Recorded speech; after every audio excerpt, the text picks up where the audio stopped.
Jeg tror, presset har været ret stort, uden at vi lagde mærke til det. Vi kørte jo bare på og sagde, ja, det er fint nok, der er ikke noget pres, du ved. Vi laver en toer, det hele kører, vi kører på tur, vi kan det hele, ikke? Altså, det vil man jo gerne. Man vil gerne kunne de der ting, ikke? Men et eller andet sted, så har vi bare ikke magtet det. Og så en dag, så skal vi ud og øve, og jeg ringer til Tim, og jeg spørger, hvad tid skal vi øve, og så siger han sådan helt køligt, det ved jeg sgu ikke, jeg gider faktisk ikke. Så lagde jeg røret på, og så kunne jeg mærke det. Hvorfor sagde jeg egentlig det? Hvad var det? Det var noget underligt noget. Så må det op. Jeg ringer op til Martin igen. Det undskyld, jeg lige var så mærkelig i telefonen. Jeg kan mærke, at jeg har simpelthen ikke lyst til at øve. Og der havde jeg godt kunne mærke længe, at det her, det render ud nu.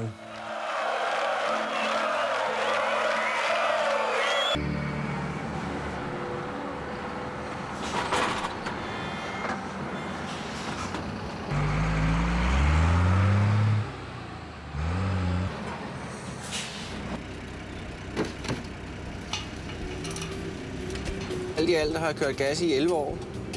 Faktisk siden Dizzy stoppede.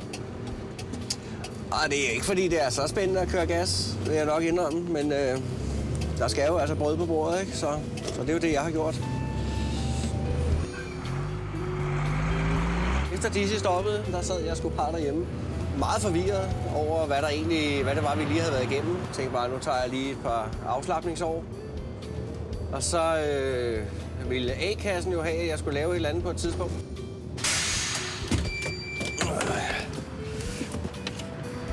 Ja.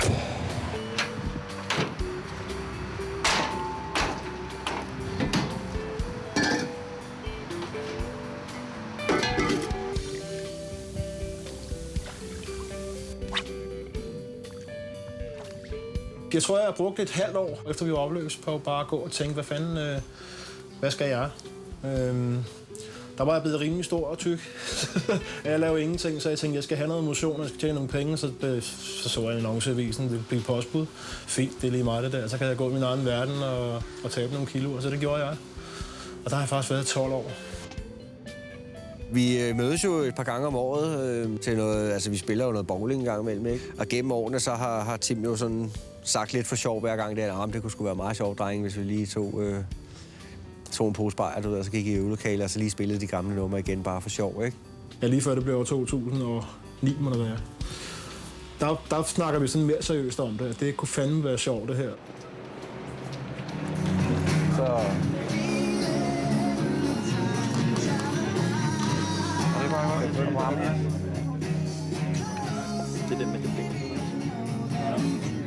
Jeg kunne godt mærke fra min sidste solotur, og det begyndte at åbne op for Dizzy-kataloget igen. Folk, det ville de gerne være med til. Altså, det havde de savnet. Så der går en 3-4 måneder, der får jeg et opkald fra vores manager inden for bookingbureauet og spørger, at det her er noget, vi skal gøre i 2010. Og der kan jeg godt mærke, der får jeg med en klump i halsen. Og vi finder ud af, at vi vil lave sådan en lille video på YouTube.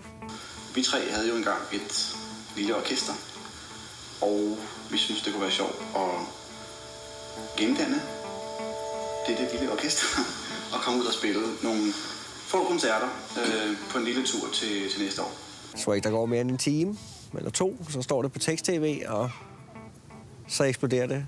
Klokken 9 i går morges, søndag morgen der ringede Henrik, min manager, eller han er vel også vores manager i den her omgang, 30 sekunder over 9, og sagde, der er udsolgt. Prøv at høre, de har sat ekstra koncerterne i gang, så nu flipper det endnu mere ud. Er sat det i gang? Ja, ekstra koncerterne. De er lige blevet offentliggjort. Ja, okay. Så nu er jeg på 4 KB-haller. Der er 10.000 på venteliste. Til KB-hallen alene. Jeg lover dig, det er mok nu, altså.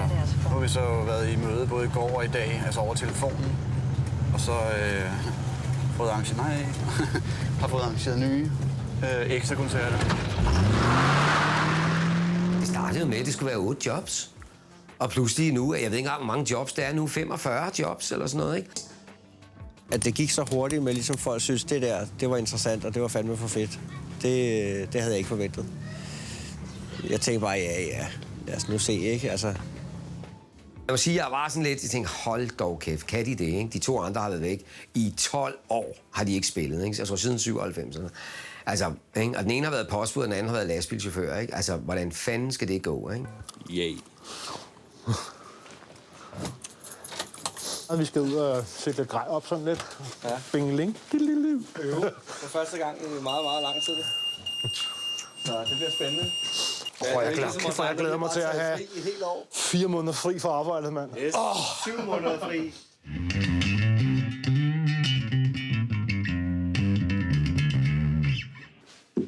Hallo? Ja, der kommer noget der. Kan du høre, hvad det er? Det den?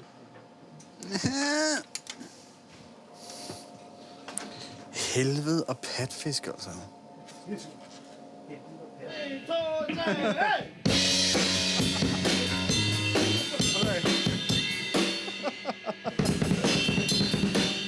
Okay, kom.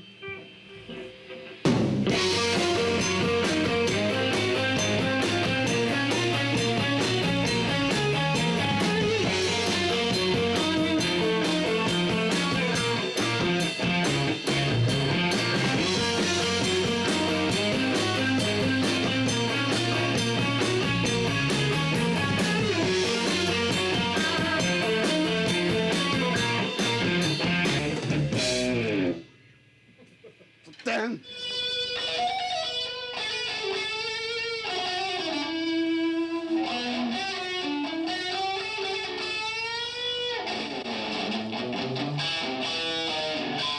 Jeg starter med at spille guitar, da jeg allerede 7 år. Bor oppe i Nordsjælland.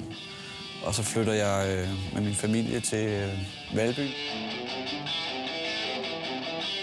Og han var anderledes. Jeg ved ikke, det klikkede bare. Og vi sad altid sammen i timerne, og vi kunne simpelthen ikke lade være med at... Vi har været nogle helvedes irriterende elever, tror jeg, fordi vi kunne ikke lade være med at grine og snakke musik konstant. Det udviklede sig så hurtigt til at blive en idé om at begynde at spille, og for det oplagt, at han skulle kaste sig over et eller andet, som han kunne lære relativt hurtigt. Det var naturligt, han spillede jo guitar, ikke? Og så skulle jeg også spille bas. Så da jeg blev konfirmeret, der var der et tip, der bestilte en bas til mig i gave. Og så foreslog jeg Martin, prøv at høre, du har snart konfirmation, og du skal have store gaver og sådan noget. Er det ikke noget med, at du skal ønske dig en bas lige der? Og så begyndte vi faktisk allerede så småt at lave numre der.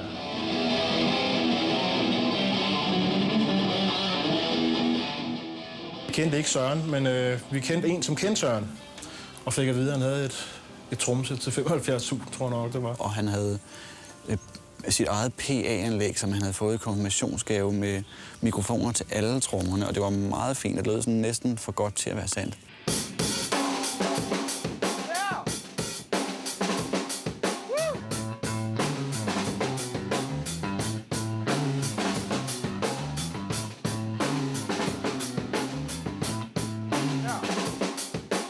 Og Søren, han kunne helt klart spille. Altså, det kunne han. Men der var ikke noget trommesæt til 70.000 kroner. Der var bestemt heller ikke noget PA med nogen som helst mikrofoner.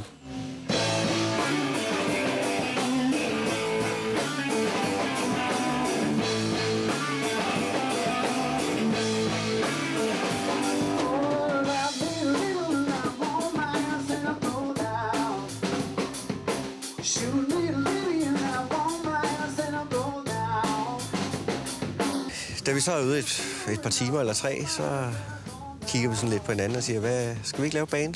Jo, det synes jeg vil være en fin dag.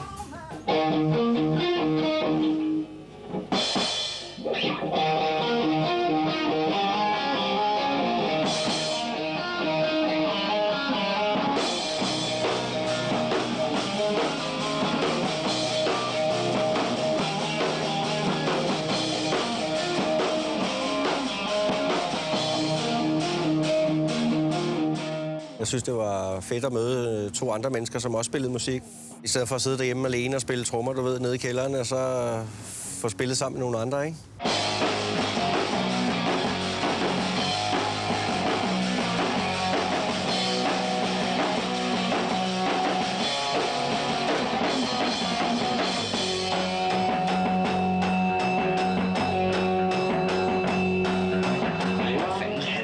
Der er ikke noget, I kan sige til alle jeres fans. Jo, vi vil gerne sige tak til vores fans, fordi I bare støtter os simpelthen bare så godt, ikke? Du skal da ikke, kan der komme væk? Jeg bare sige en ting, Brian. Stay heavy, mand. Lænder og stay syre.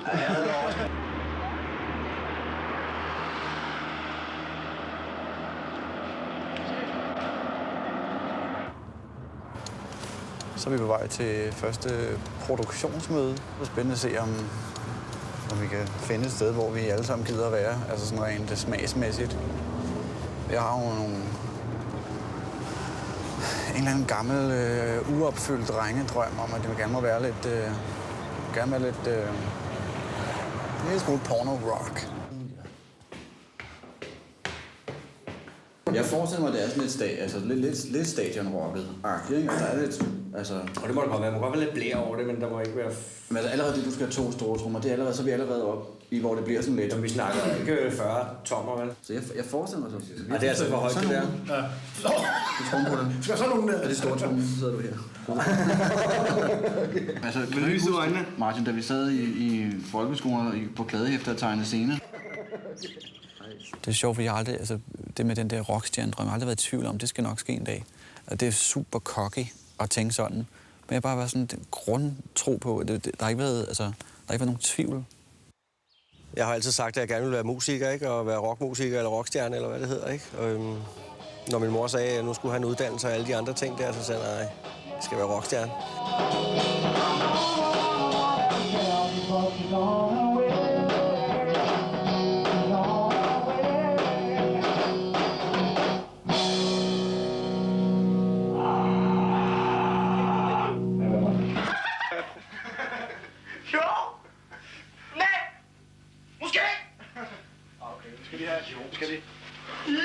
Vil du være Tommy, så hader ham? Ikke tættere på.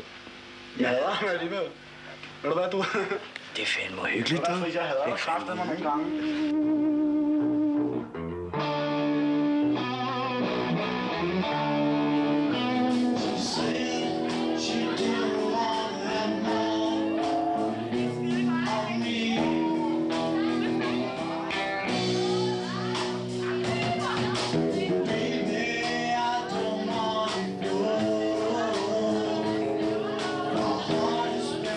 Vores første koncert, det var så i vores oprindelige ungdomsklub, og det har været i sådan noget slutningen af 89.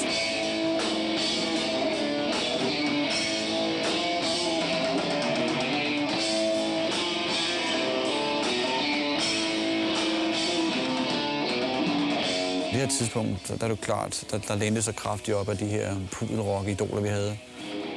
Og senere hen, så begynder vi jo så at melde os til DM i rock, hvor vi stadig var i gevaldig stilforvirring. Vi spillede mærkelig porno-rock.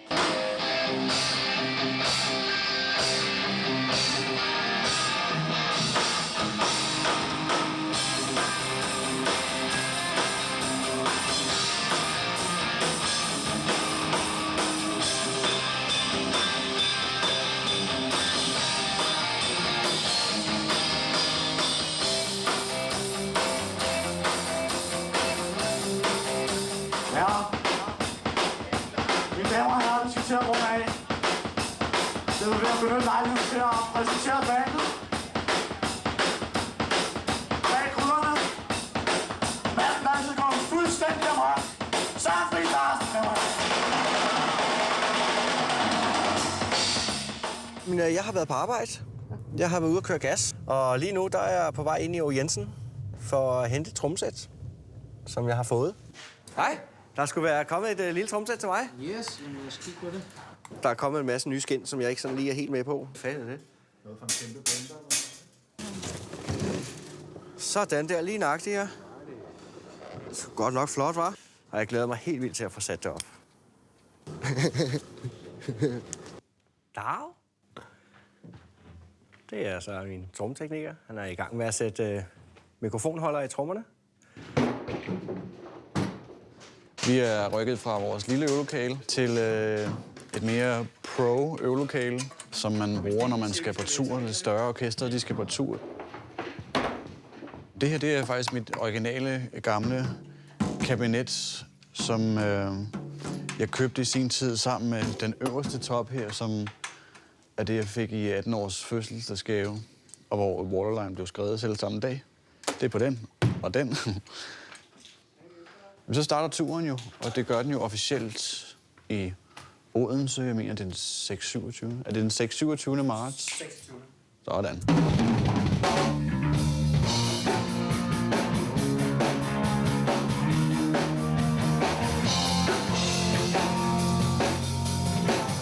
Jamen, altså, vi sidder jo på et tidspunkt til en nytårsaften, og så brager Nirvana Smells Like Teen Spirit ud over lokalet, og jeg tænker, hvad fanden er det der? Jeg har altid været den store Beatles-fan, blandet sammen med den her bølge fra Seattle, som kommer. Der kørte den, simpelthen. Der fik vi den røde tråd, og det er den her vej, vi skal.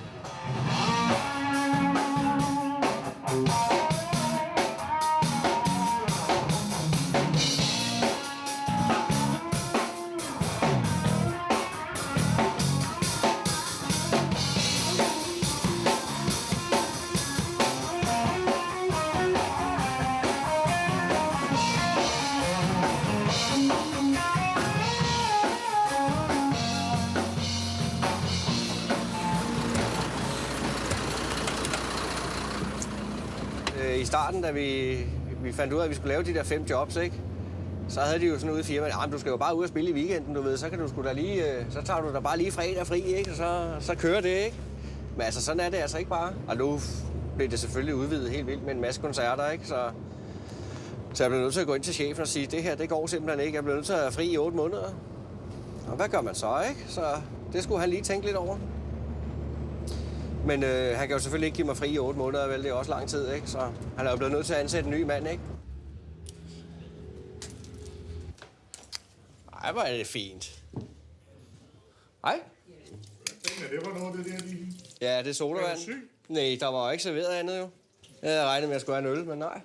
Og det er ellers nogle ordentlige madder, dem der, var. Så er det sidste. Det er det. Tur.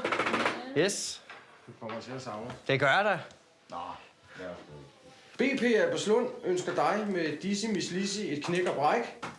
Lad nu være med at opføre dig alt for tosset over for pigerne og være alt for fræk. Og husk at stoppe op en gang imellem, for at dine tanker til os, du sender. Vi vil gøre det samme, for du er en hovedheds, vi aldrig glemmer. Vi glæder os til at se dig styre for vildt med trommestikken. Og husk nu lige at passe på dig selv.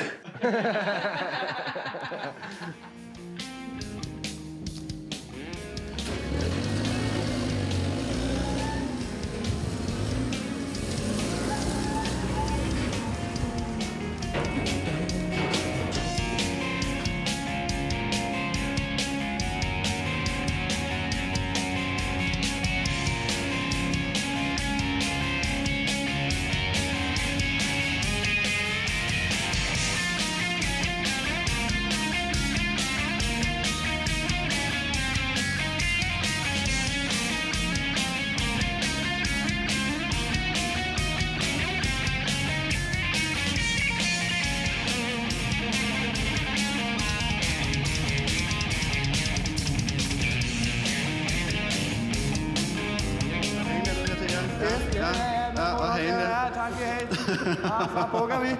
Ja, så bukker vi, og så siger vi tak. Og så yes, og Jamen altså, nu har vi været i Odense i 3 dage, og vi har lavet produktionsøvning. Så vi skal ned og spille i Arena Fyn. Super fedt sted. Plads til 5.500. Fedt, har du hørt Dizzy? Inde i bilen.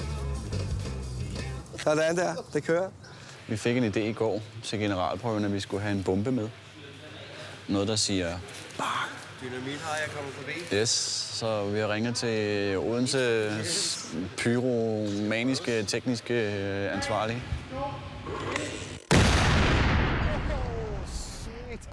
Yay! Det var god, den der.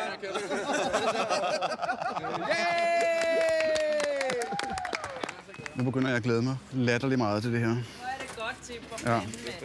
Jeg skal simpelthen hælte igennem de næste 3 uger.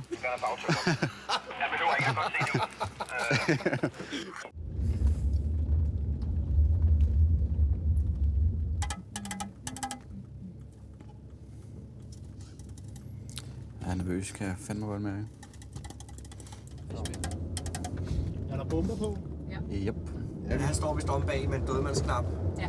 At hvis nu Martin han stikker ansigtet helt frem på scenen, så slukker han, så Tim ikke... Sådan! Ja. Tak. Første Thorn.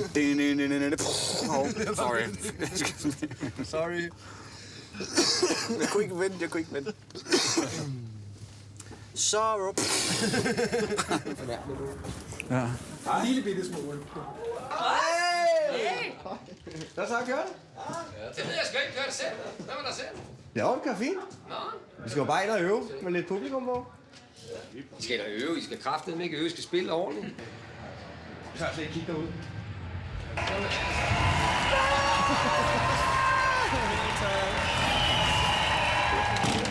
Så når vi til starten af 93, hvor man skal melde sig til DM i rock.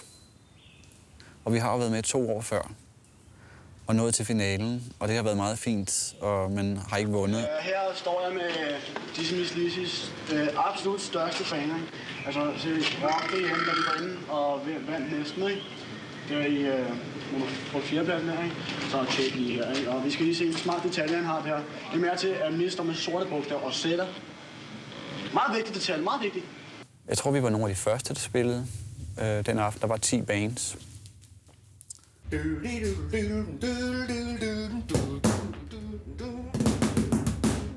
Da det 10. bands på aftenen så går på, Kashmir, som det selvfølgelig var, de har et hav af venner med.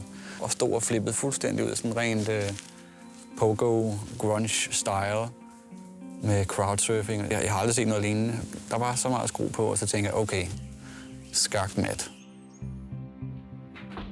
Og så endelig så kommer formanden for hele projektet bare på scenen.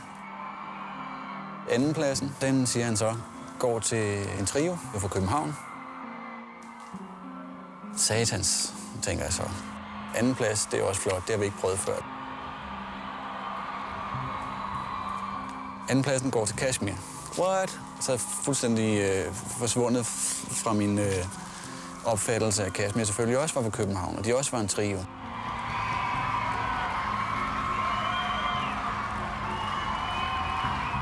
Førstepladsen, og så siger han det her, er et band, som i morgen skal ud og spille på Charlottenlund Forts Rock Show, og så skal man på Roskilde, Midtfyn. Og så sagde han så, men inden de gør det, så vil vi dog opfordre dem til, at de skal overveje at skifte navn. Nummer 1 i DM i Rom 1993, Dizzy Miss Lizzy.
Det var fedt.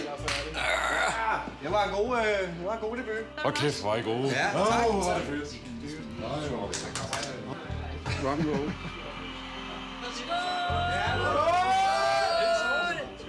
Det fedeste, det var det kæmpe brag, der bare kom midt i det hele. Det havde jeg ikke lige set komme. Det var mega fedt! Mega godt. Jeg havde forventet, det ville blive fedt, men det her, det overgik det hele. What a day. Det er fandme syret. Altså, det er en syret tid og stemning. Altså, det her, det er 15 år siden, ikke? Hvad laver jeg her?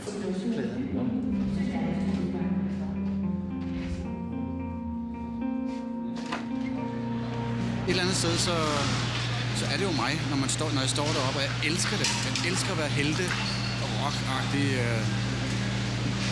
Men samtidig er det også lidt et skuespil. Det er en distance, jeg bevidst lægger til det, for ikke at hive op i for mange gamle følelser omkring det.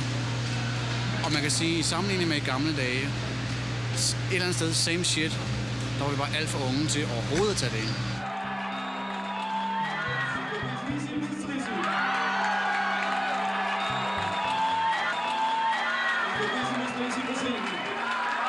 Da vi vinder DM i Rock i 93, det er jo en fantastisk oplevelse. Lige efter vi gik af scenen og havde fået overrakt blomsterne og alle de der ting, så væltede det ind med mennesker, som gerne ville alt muligt. Så skete det fra den ene aften til den anden, ikke? Jeg kan huske, at jeg sad og tænkte på mig selv, da vi vinder den aften, at jeg aner overhovedet ikke, hvad det her det indebærer. Næste morgen skulle vi så møde op i Radiohuset for at lave interview. Jeg har aldrig været i nærheden af Danmarks Radio før. Om eftermiddagen ude at spille på Charlottenlund Fort. Og derfra var det ellers bare Aarhus, Aalborg, Odense, derudad. Fra den ene dag til den anden, der måtte jeg jo ligesom sige mit arbejde op, og så køre derfra, ikke? Vi havde en gammel high-ace og nogle venner, som vi havde med på lys og på lyd, og vi kørte simpelthen bare landet tyndt, hvor vi lå om bag i, sammen med gearet. Jeg husker der en periode som fuldstændig vanvittig, der dukkede flere og flere folk op. Ja, så meget fart på fra den ene dag til den anden. Sådan et tog, der bare kørte, og så er det bare med at hænge på. Det er vildt! Altså, det er helvede! Altså, hvis der er en, der mangler, så fungerer det bare ikke. Nej, det kan ikke. Jesus og Helligånden. Ja, præcis.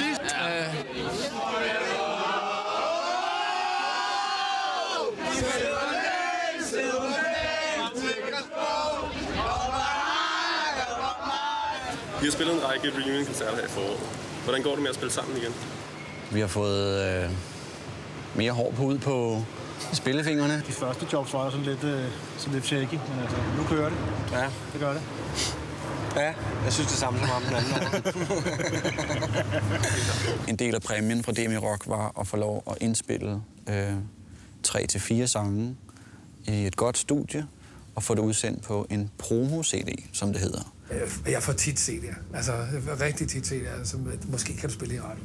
Men her der havde jeg, altså der glædede jeg mig virkelig til at komme hjem og høre det, og det gjorde jeg. Altså, så snart vi var færdige, kom hjem og hørte den her CD, og begyndte ret tidligt at spille det i radio.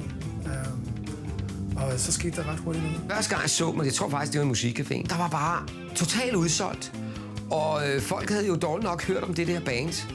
Og der var en hel undergrund, en hel håb af mennesker, som bare syntes, det her var det fedeste. Altså i løbet af en måned eller to, altså, som jeg husker det, der var bossen bare totalt. Altså alle snakkede om det, som Lizzy, og folk kunne ikke få de der plader. Det var helt usædvanligt, ikke? Og de der personale, kan jeg huske, der stod af musikcaféen, de tænkte bare, hvad sker der her, ikke? Altså, hvad er det der Dizzy for noget, ikke? Og der er helt udsolgt, ikke? Men altså, de kunne også godt se, når de stod på scenen, ikke? Så tænkte jeg, hold dog kæft, hvor er der energi i det her.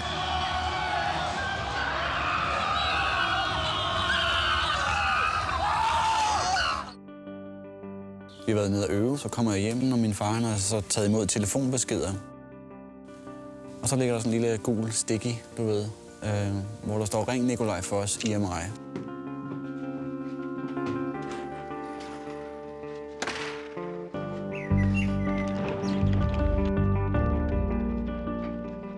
Det var det, jeg sad og ventede på. Jeg havde hørt de der forskellige Pearl Jam og Alice in Chains og Super Unknown, Soundgarden, alle de der, ikke? Og der var ikke noget på dansk, der var ikke noget, og så kom det, så pludselig fik jeg den der.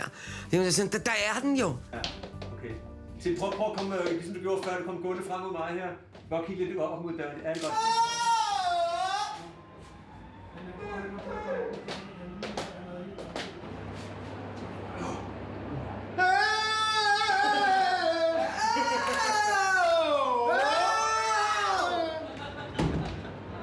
Altså, vi har altid haft en arbejdsgang, der hed, at Tim kom jo med det meste.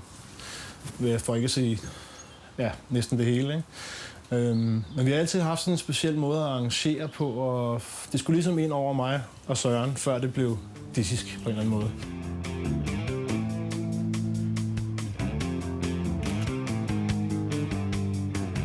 Den første plade starter selvfølgelig altid med at indspille trommerne.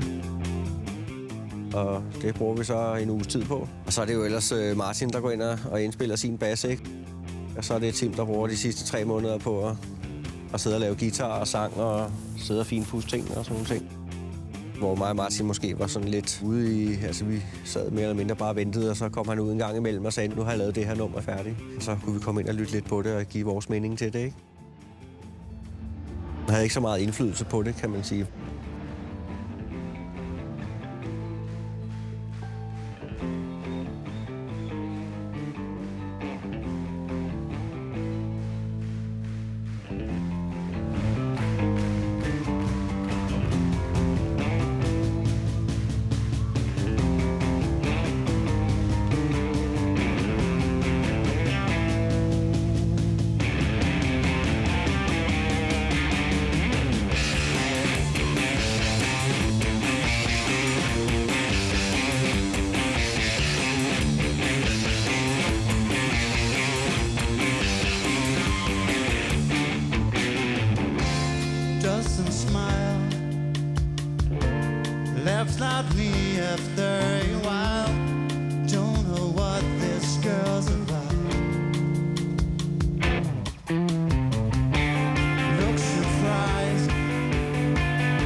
fuldstændig, det var nostalgisk. Ej, det var rigtig 5 år. Dizzy Mizz Lizzy er det fedeste band i verden. Fedeste koncert nogensinde, mand! Hvem er det, der anmelder?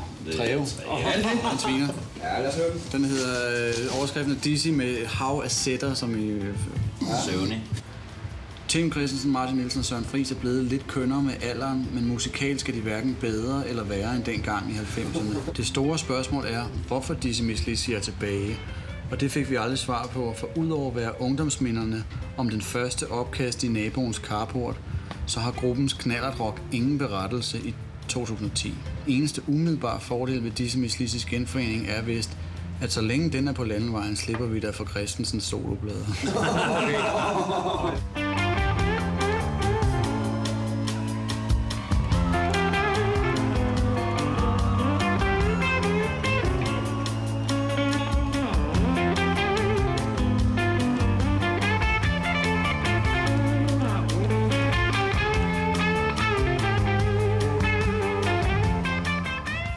Der var en bue, der var spændt op til noget, man aldrig havde oplevet før. Vi havde jo haft et nummer i radioen i næsten et år op til den første plade kom, og der var ikke nogen, der kunne købe den her CD, som de spillede i radioen. Man kunne ikke få de der plader. Det var helt usædvanligt, ikke? At vi spillede noget, som man ikke kunne købe. Så der var jo virkelig rift om det, der var, ikke? Fordi man regnede jo faktisk med, at sådan en rockdebut, den kunne sælge 10.000 plader, ikke? Inden for en uge, tror jeg faktisk, at vi havde en guldplade. Og tænkte man, nå, fedt. Jamen, det går sgu da meget godt, det her. Altså, der var ikke nogen, der kunne forudse, at den kunne blive den bedst solgte rockplade i Danmark nogensinde. Og det er den faktisk, for den endte faktisk med at sælge 250.000 plader, ikke?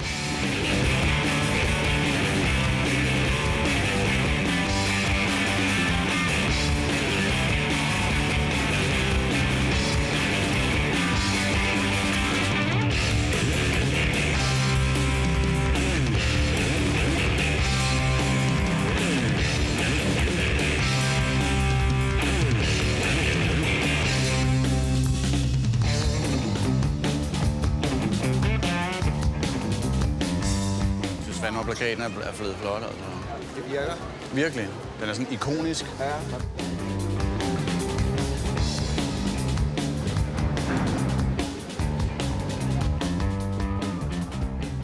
Hej, kan jeg få dig til at signere begge de her? Ja. jeg ved jo slet ikke, hvad jeg skal sige. Jeg har jo bare lyttet til jer siden 3. klasse eller sådan et eller andet. Spillet tribute-band til jer, så... Ja, han spiller i Dizzy Jam, guys. Nå, ja. De er faktisk rigtig, rigtig gode. Super. Er det din? Ja. Hvor har du fundet den? eBay. Kæft, en lang kø.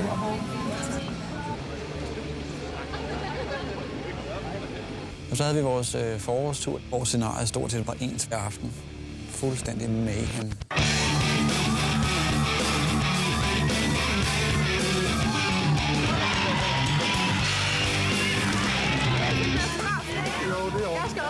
Der var også det der at blive berømt lige pludselig. Altså alle mulige ville jo have en til filmpremiere. Og lige pludselig var det jo smart at kende Dizzy Miss Lizzy. Og de 3 fyre var bare 3 almindelige drenge ude fra Hvidovre Valby der, ikke? Det tror jeg var noget af et chok for dem, altså.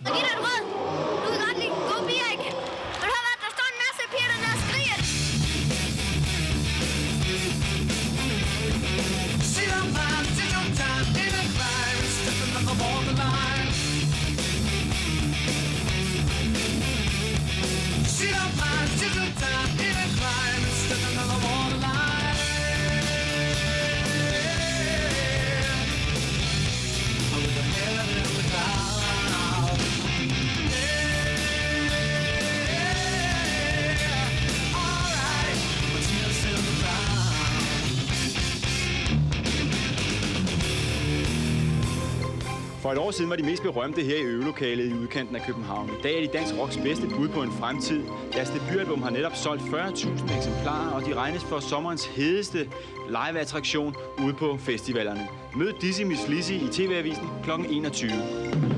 Vores realitetsfornemmelse kunne være på et meget lille sted. Så det her, vi blev præsenteret for, det her hysteri, så hurtigt, altså med... Det var jo vores virkelighed. Den blev vi præsenteret for. Vi kunne godt mærke, at det var helt klart noget særligt. Vi kunne godt mærke, at det var langt ude, og det var helt vildt at opleve. Vi var også godt klar over, at vores gamle skolekammerater nok ikke oplevede det samme.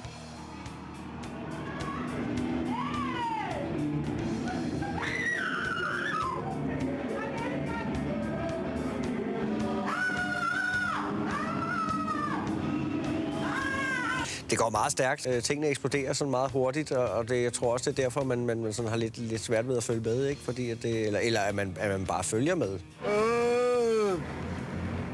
Søren, fortæl lidt, hvor vi er og hvor vi befinder os. Jeg kom hjem kl. 8. Gjorde du det? Ja. Og kunne det være fedt med sådan lige brædet lige ud over den der, var sådan lige ud. Nu kørte det, ikke? Og der var pladesalg, og der var publikum, og radioerne og anmelderne var glade for det, ikke? Og jamen, så tror jeg bare, så steg man jo bare på toget, og så kørte man med, ikke? Vi er på vej på en optur, som for hver eneste dag ikke ser ud til at stoppe foreløbig. Altså ligesom det bliver ved med at ske noget nyt. Hvornår stopper det her egentlig, ikke? Fordi det blev vildere og vildere og vildere og vildere.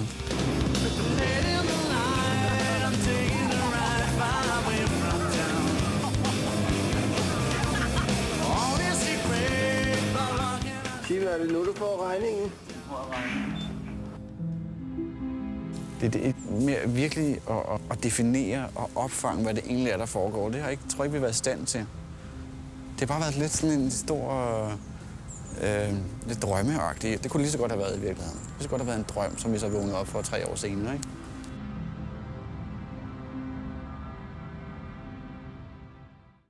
Ja, jeg skal ryges. Ja, der er kun 15 timer til vi må igen, jo. Er der Discman med, du? Er der det? Du har ikke overvejet at købe en iPod, i det mindste? Du kan godt klare, at der kan være 5.000 CD'er i din iPod, ikke? Jeg skal købe en ny Discman, der kommer derover. Skal den sidste nye? Jeg tror, den sidste nye, det er den, du købte i 96. Der går ikke så længe før, at det rykker altså også i Japan. Jeg troede, Japan det var sådan papirshus og samuraier og sådan noget. Kendte ikke særlig meget til Japan. Vi har aldrig været i nærheden af Asien. Altså, dårligt nok været uden for Europa. Men ikke dårligt nok været uden for Skandinavien. Jeg kan huske, at IMI sendte os på engelsk kursus, inden vi tog til Japan. So when we go out on the street, we walk left. Left, yeah. Og vi kommer ned, og det er jo syret i sig selv, for der står en masse japanske fans i lufthavnen, da vi så ankommer.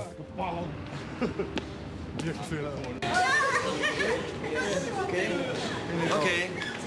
Fans, altså hysteri, som vi selv har set det på fjernsynet. Kæft, hvor er den lange kø. Jeg kunne mærke, at man var blevet rockstjerne et eller andet sted, fordi at det var lige meget, om det var om natten, eller om dagen, eller i flyet, eller hvor fanden du nu var. Der var der bare fans. Og de var store. Altså, det var sådan en rigtig rock'n'roll-liv, vi lige pludselig fik oplevet med fede hoteller og flyve med jumbojet fra by til by. Eftersom 3 unge mennesker stjerner, så tager vi jo bare en gang. Yep. Vi er så store hernede. Det er det onsdag. Første gig i Japan i 14 år. Jeg synes ikke, jeg kan tillade mig at forvente noget som helst. Alene det, at bookingselskabet er med på at booke jobs og har gjort det, og det synes jeg er allerede det er fint, ikke? Yes. I want to take another shot. Yes. Picture. Yes. Har en feeling af, at de har set koncerter i 90'erne. Were you ever at a Dizzy Miss Lizzy concert in the 90s? Were you at the concerts back then? You were? Yes. Okay. I think I can recognize your face actually from back then. Did we meet then? Yeah. Jeg kan huske det.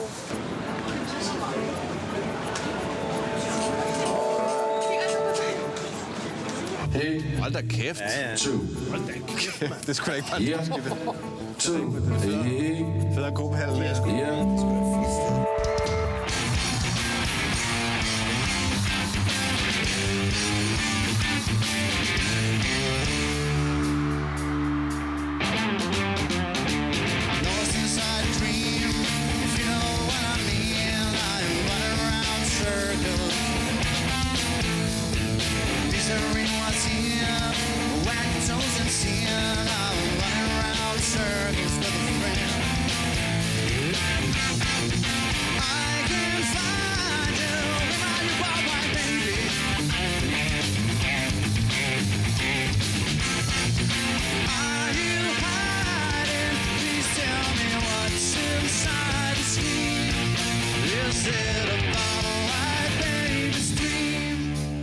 I waited 14 years. Oh, wow, thank you.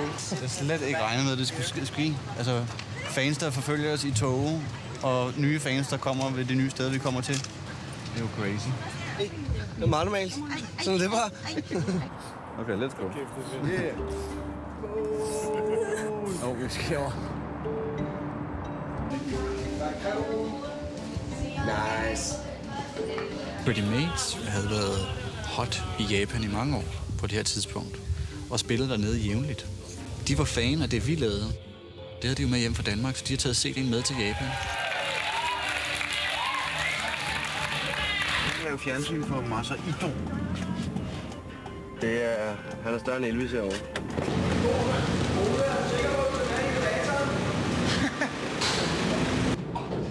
Så er der nok ikke den der. Fik du det til? Ja. Masa Ito er en stor legende i Japan, som på det tidspunkt havde 6 radioshows, 2 tv-shows og var redaktør på 2 store rockblade. Så han sad på magten i Japan. Hey. Og han synes, det har været super fedt, så han har rykket på det. Og så har han set, hvem udsender det i Danmark. Det gør EMI. Fint, så ringer vi til EMI. Prøv at høre, der er det her EMI-band i Danmark. Det skal I også udsende på EMI i Japan. Det synes jeg er en god idé. Ja, skal vi nok. Og bang, så blev den plade udsendt i Japan. Og bang, så lå den nummer 8. It's been 14 years and this has probably been the very, very best tour we ever had to Japan. Thank you so much.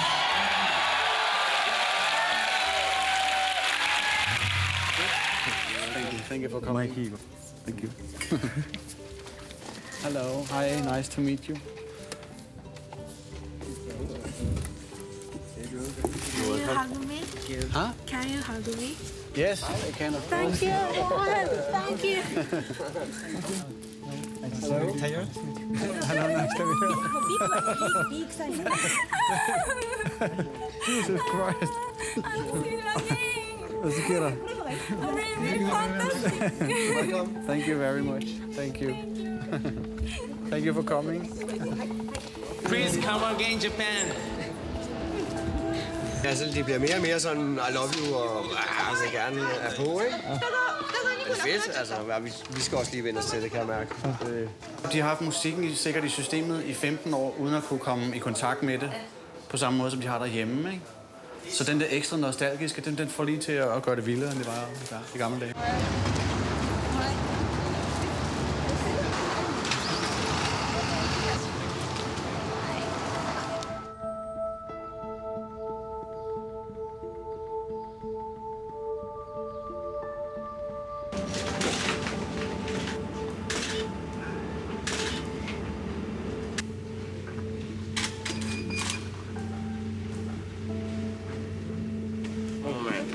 Der har vi jo ikke med mamsten.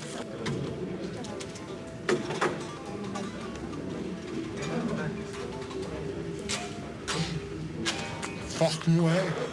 Hvor er du tro i mig? Grid. Jeg er ikke på i dag. Vi alle sammen med en paraply.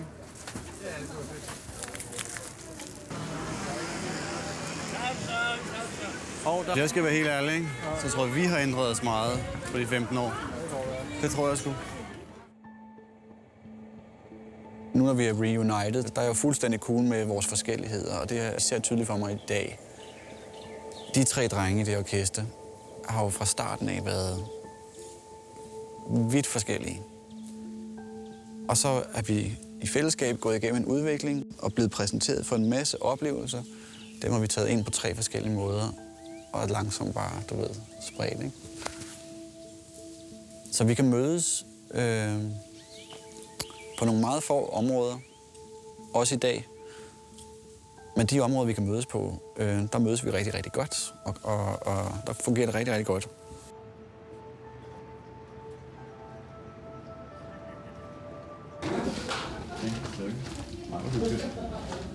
Nej, hvor fint. Se det her. Er nogle bajer?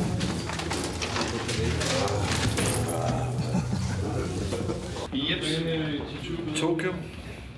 Sold out.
Hvad skete der? Der blev en håndfuld pligter ud i luften. Ja, en ret fisk, der lige blev kastet nogle skød ned til dig. Ja, kæft i show igen. Jeg har Jeg tror ikke, det er så meget af. Synes du det? Jamen, det var helt vildt, og jeg ved ikke, du havde et eller andet op i røven. Jeg ved ikke. Thank you, man. Thank you for all the support. Great show, man. Great. We have a gift for you. What? For your support. This is the new box. Oh, this one. With all the vinyls. Wow. Wow. That's great.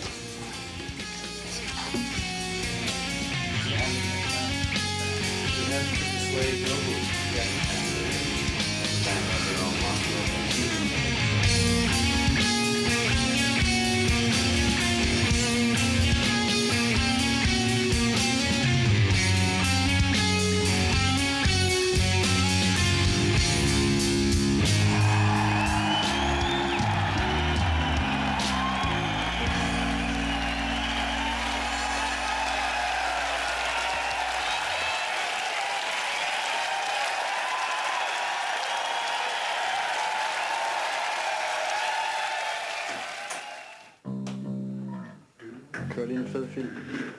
Da pladen udkom i Japan, så skulle der ikke gå så lang tid, før der skulle komme en toer. Og jeg tror faktisk, der skulle ikke gå mere end et år. Pludselig begynder der at gå op for dem, hey, altså nu skal vi altså lave en plade, og den anden plade var jo lavet over mange år i virkeligheden, ikke? Og pludselig skulle de lave en plade, du ved. Alle stod og hev i dem, alle ville have en ny plade, Japan, Europa, alle mulige, ikke? Kommer et pres, når du laver en debutplade, som sælger så sindssygt mange plader, og du tænker, okay, hvad så nu?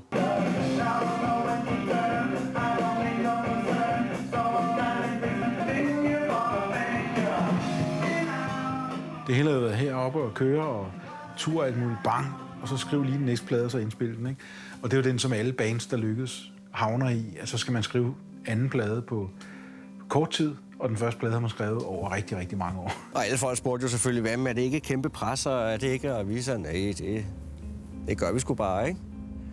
Men set i bagspejlet, så tror jeg nok, der var et kæmpe pres på det, ikke? Hvad der? Ja, det er så efter morgenmaden, selvom klokken er 7 om aftenen. Så. Der sker det, at jeg lover dem jo, at hvis vi sælger 50.000 af den første plade, ikke? Så skal vi i Abbey Road. Ikke? Det var jo Tims store drøm. Så da den jo i løbet af 6 uger solgte, så havde jeg ligesom tabt, du ved, ikke? Og det er jo stort for mig. Det er rigtig, rigtig stort for mig. Det var nok mest Tim, der havde den drøm. Beatles-tingen kørende.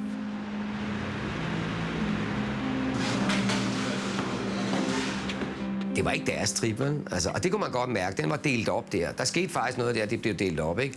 Tim, han kunne simpelthen ikke... Han kunne ikke forstå, at de ikke nød det ligesom han. Tim, han ville jo hellere nærmest sove inde i studie 2, ikke? Han følte sig meget alene, tror jeg.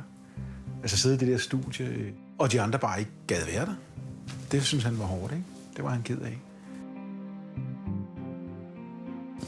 Der var et nummer på den plade, som et nummer, der hedder Rise and Fall, som er meget a la Tim solo i virkeligheden. Første tegn på, hvor jeg skulle hen senere. Hvor jeg for første gang sagde til de to andre, prøv at høre guys, vi har 14 numre med her. Der er et af de her numre, som jeg virkelig godt kunne tænke mig, at jeg bare kunne få lov at få fuldstændig, som jeg vil have det.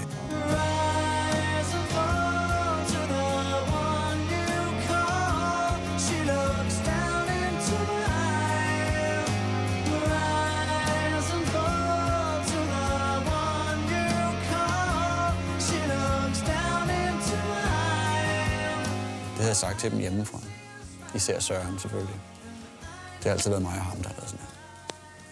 Jamen, jeg tror, det der sker med Tim og hans retning i musikken, det er jo fordi Radiohead og sådan nogle ting er kommet frem, ikke? Og selve musikken har ændret sig i forhold til Pearl Jam og Nirvana og grungebølgen og alle de der ting. Så ændrer tingene sig til, at det skal være mere sådan melankolsk, og det skal være mere sådan dystert. Og jeg havde det sgu på det tidspunkt, der synes jeg sgu stadig, at vi var sådan en rigtig rockband.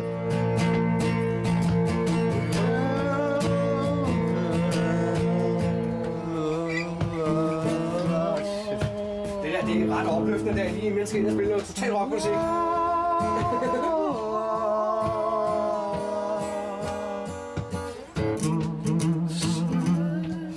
da vi skal til at gå i gang med det nummer,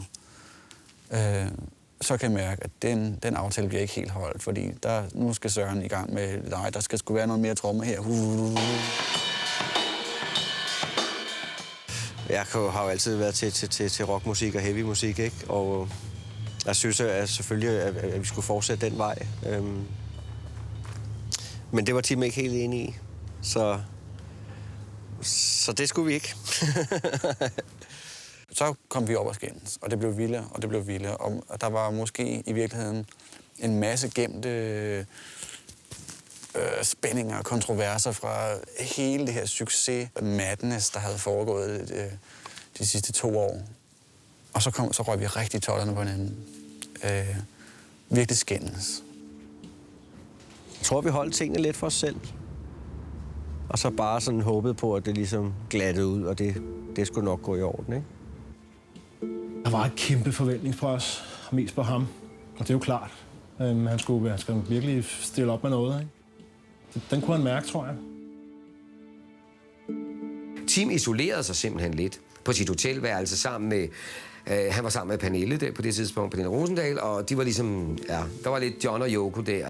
Jeg husker godt den periode, hvor kærester fyldte meget. Nogle gange, når jeg snakkede med Tim, og vi havde bandmøder og sådan nogle ting, så følte jeg ikke helt, det var Tim, jeg snakkede med.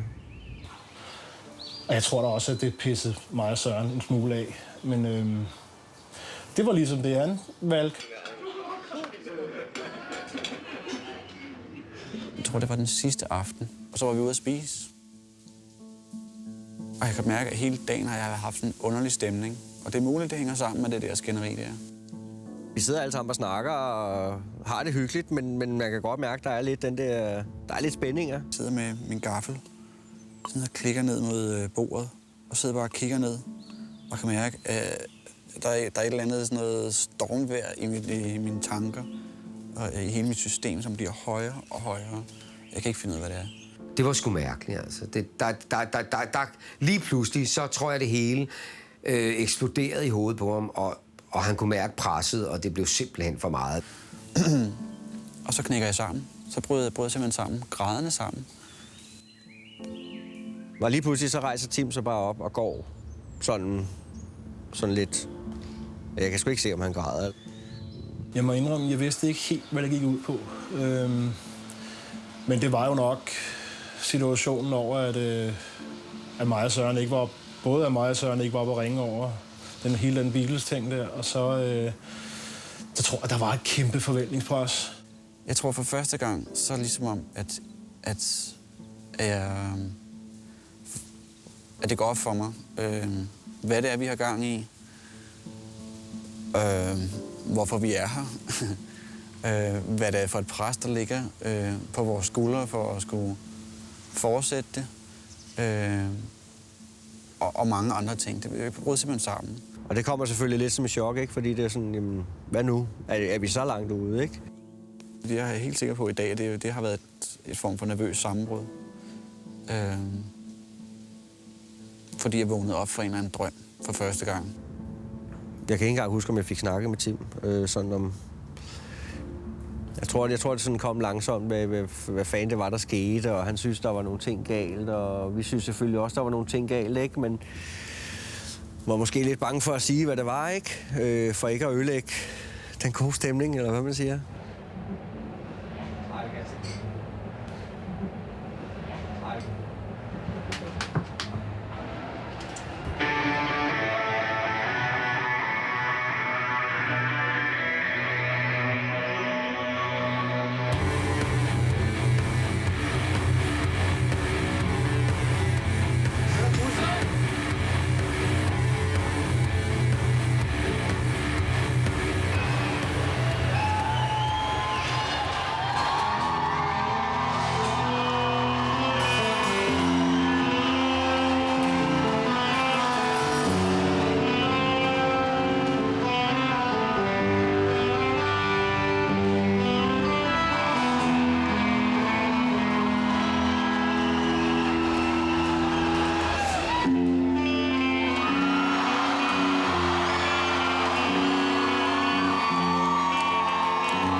Saw your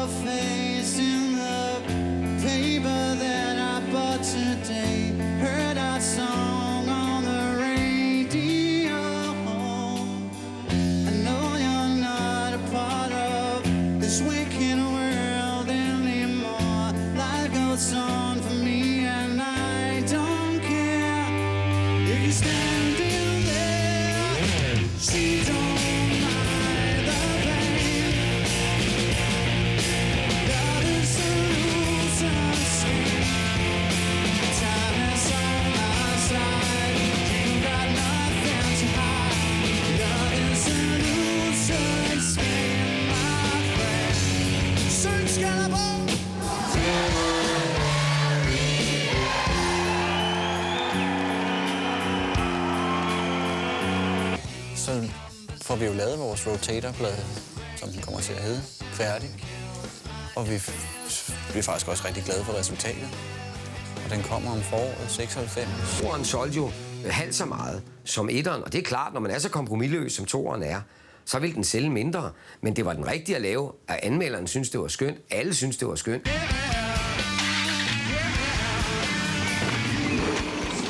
Jeg vil gerne bekræfte, at jeg skal være stiv i aften. Jeg skal drikke 3 liter rødvin. Ses. Ha' godt job. Ses. Er der senere?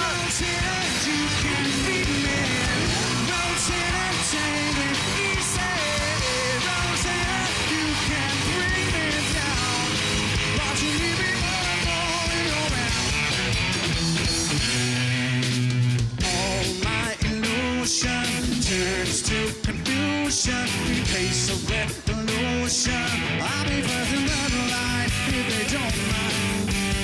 Give me information about a destination. Away desperation, cause I just got a feeling it's revealing. And we'll see it's revealing.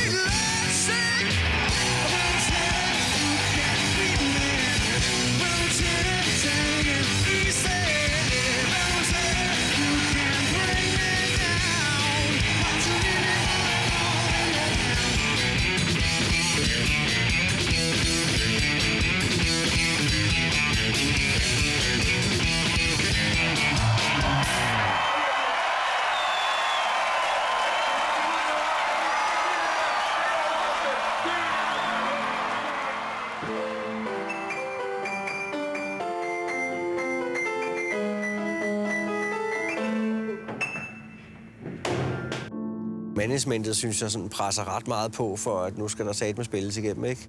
Jeg tror, da vi når til efterårsturen, jeg sgu ikke, hvad vi har spillet, over 100 jobs, der kan jeg godt mærke, at folk er døde, ikke?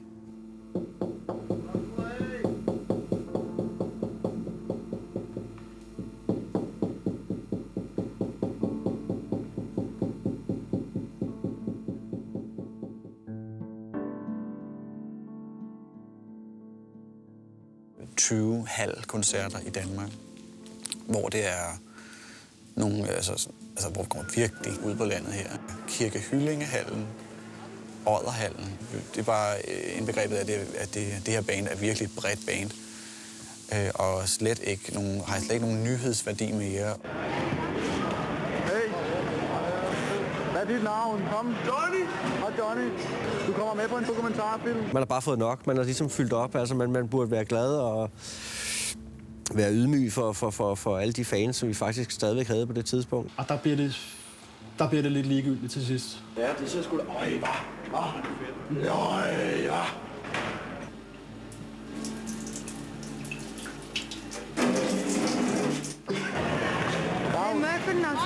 Du glemmer, hvad du hedder. Hvad? Og den tur, som er på 20 koncerter, den slår sig simpelthen ihjel.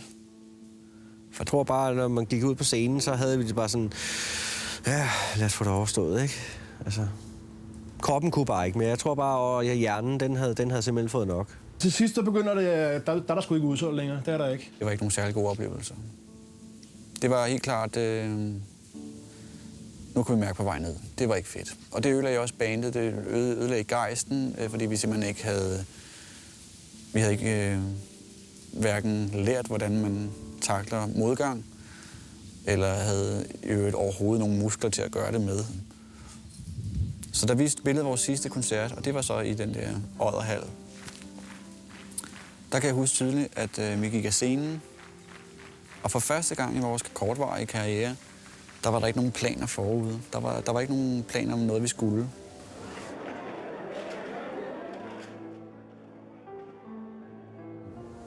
Og så tog vi på juleferie hver for sig. Og hele den jul og hele den nytår ferie noget der gjorde mig rigtig mange tanker om, hvad skal der ske. Fordi det her band, det er på vej i graven nu. Det kan jeg mærke, hvis der ikke sker et eller andet.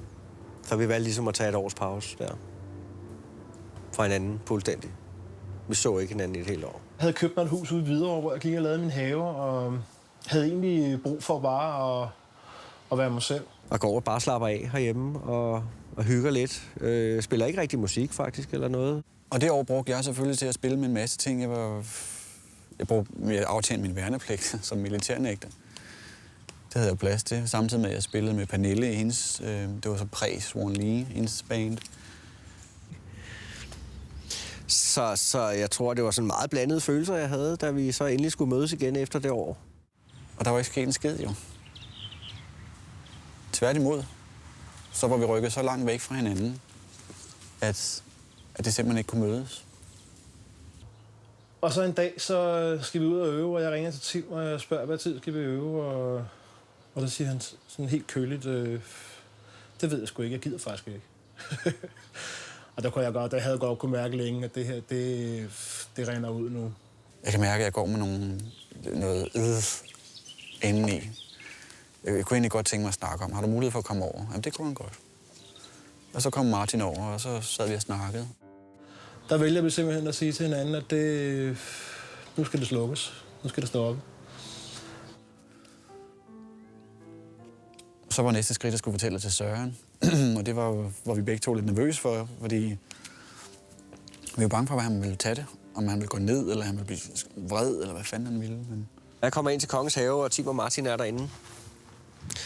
Og vi går bare rundt derinde i flere timer, faktisk, og snakker om alt og ingenting, og hvad fanden vi skal og ikke skal, og finder så ud af til sidst, at om vi ikke bare skal stoppe her. Og han blev simpelthen så lettet.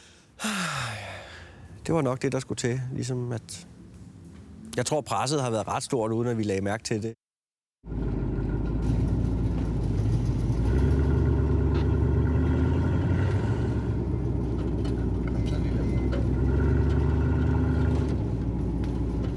Noget, jeg har grublet over, det er... Det, der skete dengang, det var, at vi kunne ikke tage det ind. Vi kunne ikke tage al den succes, vi kunne ikke tage den ind. Så derfor så kunne man bare, skøjte rundt på overfladen af det og hygge sig med det, indtil det ligesom ikke kunne lade sig gøre mere. I dag, der er vi alle tre blevet voksne nok til at kunne tage det ind. Og fordi man kan tage det ind, så bliver det også ekstra overvældende, og ekstra forvirrende. Og ekstra fantastisk.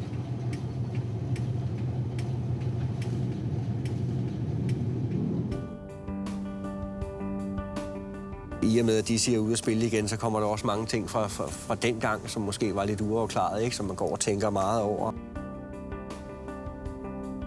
Jeg får snakket meget med Tim og Martin omkring ting, vi ikke fik snakket om dengang, fordi vi simpelthen var for unge, og så synes vi, det var pinligt at snakke om en masse forskellige dybe følelser og sådan noget, som vi faktisk har fået snakket om nu, ikke?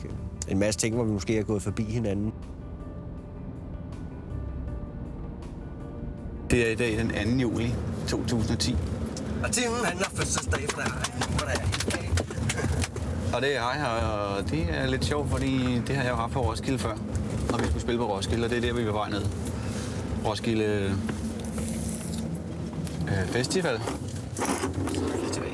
Og det glæder vi os ret meget til. Det er helt klart et af højdepunkterne på vores lille reunion-tour. Og sommerfuglene startede allerede i går for mit vedkommende. Det siger Søren også, de gør med ham. Så er det Roskilde. Jeg skal lige have mine ting her.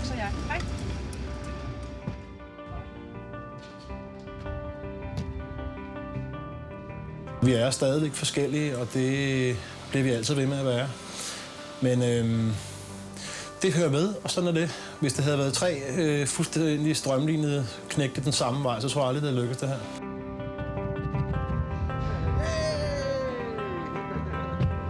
Så jeg tror, at de skal spille op i dag, ikke? Det er vores punkt, de er også ved at sætte op, kan jeg se. Sørens trommer. Det er en trommer, så. Se. Det er det. Den ser så fin ud. Ja. Det ser da fint ud herfra. Ja, men velkommen til. Og vi er rigtig glade for i Danmarks Rock Museum, at vi nu har fået den her donation fra Dizzy Miss Lizzy, som er deres første scenebagtæppe, som de havde med på deres første tur. Når man laver en plade, en debutplade, som er den bedst sælgende rockplade nogensinde i Danmark, så sætter den sig spor, og så bliver du soundtracket til mange menneskers liv. Dizzy brød ret hæftigt igennem efter deres debutalbum, som jeg tror nok er det bedst sælgende debutalbum i dansk rockhistorie, ikke? Dizzy Miss Lizzy er et meget, meget stort og vigtigt kapitel i dansk rock, fordi det er levendegørelsen af drengedrømmen. Som band komme fra ingenting. Unge drenge, som nærmest har været sammen, før de fik hår på den, og spillet og haft nogle fælles drømme. Historisk set kan deres, synes jeg et eller andet sted ikke, deres betydning kan overdrives. Og igen med henvisning til comeback-turen her, jamen de har jo betydet sindssygt meget for så mange mennesker, og det er jo helt tydeligt. Og der står folk ude til deres koncerter i dag, der blev født den dag pladen udkom, så at sige.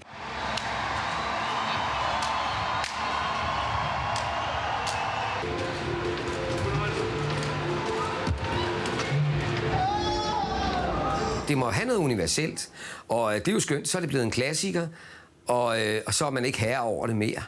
Og hvor er det dejligt, fordi så kan det sikkert også blive spillet om 100 år, og så synes folk, gud, hvor er det fedt, ikke?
horizon, horizon.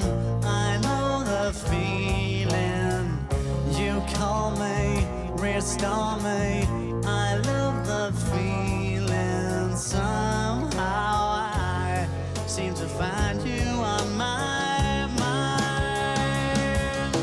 Rise and fall to the one you call. She looks down into my eyes. Rise and fall to the one you call. She looks down into my eyes. Well, I can see a smile, and I know we will rise and fall tonight. The fine lines where light shines, such a good feeling. I need to be near you to share that feeling. Somehow I seem to find you